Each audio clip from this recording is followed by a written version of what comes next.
Let's learn how to make this beautiful display card. फर्स्टमा प्रिन्टेस्ट खोल्नुस् र त्यहाँ बोर्ड डिस्प्ले कार्ड सर्च गर्नुस्।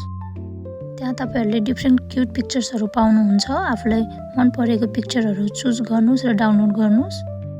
Download गरेको पिक्चरहरु ग्यालेरीमा गएर सेभ हुन्छ।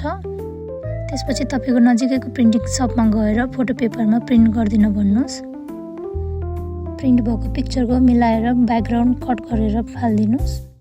यस्तो गर्दा हामीलाई क्लिपहरु राख्नलाई र शो गर्नलाई इजी हुन्छ। अब हामी कार्डबोर्ड लिन्छौं र कार्डबोर्डलाई पिक्चरको शेपमा कट गर्छौं। मैले चाहिँ पेनको युज गरेको छु म शेपहरु कट गर्नलाई। अब हामी कार्डबोर्ड र पिक्चरलाई ग्लुको हेल्पबाट स्टिक गर्छौं। डिस्प्ले कार्ड चाहिँ रेडी भएको छ। अब यसलाई स्ट्यान्ड गर्नलाई हामीले सानो कार्डबोर्डको पिस लिन्छौं र भिडियोमा शो गरेको जसरी नै ग्लुले स्टिक गर्छौं। मेरो तरिका पनि पर्फेक्ट त छैन तर यसले चाहिँ आफ्नो काम गर्छ। तपाईहरुले सोध्नु भएको भएर मैले आफ्नो तरिका शेयर गरेको हो। अब एउटा रबर ब्यान्ड लिएर त्यसलाई 2 पिसेसमा कट गर्नुस्। त्यो कट पिसलाई चाहिँ हामीले भिडियोमा शो गरेको जसरी नै डिस्प्ले कार्डमा अट्याच गर्छौं।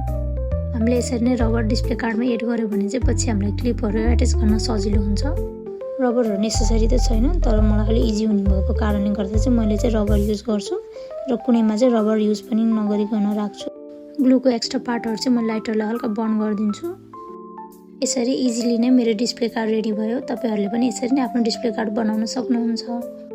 तपाईको ब्युटीफुल ह्यान्डमेड बोको ब्युटी झन् इन्हान्स हुन्छ र तपाईको बोजको लागि क्यूट मोडलहरु नि पाउनुहुन्छ। And thank you for watching.